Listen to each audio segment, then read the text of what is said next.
یو سړی د ډېرې غټې ډګرۍ کړې وي، عالم دی وي، فقیه دی وي، مجتهد دی ولې نه وي، خو چې ده په زړه کې د الله دوستانو انبیاو قدر تعظیم نه وي، د ده انجام هم د شیطان وي، د انجام به هم د شیطان وي.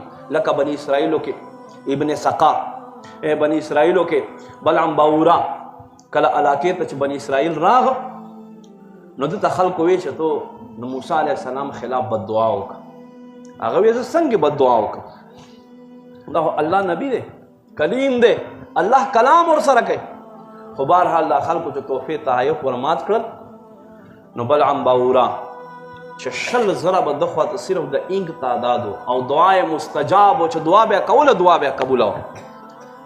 الله هر څه ور برباد کړل تر دې پورې چې دا ژبه چې موسی علیه السلام خلاف بد دعا کوله دا ژبه یې راووتله، او تر دې پورې چې پاخانه ښکته په ځای باندې په خولې شروع شوه.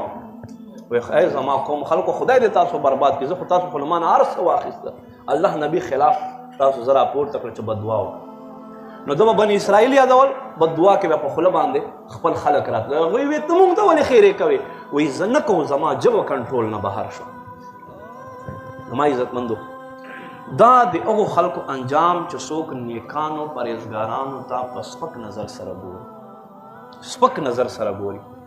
حضرت یوسف علیه السلام په مصر کې خرڅ شو.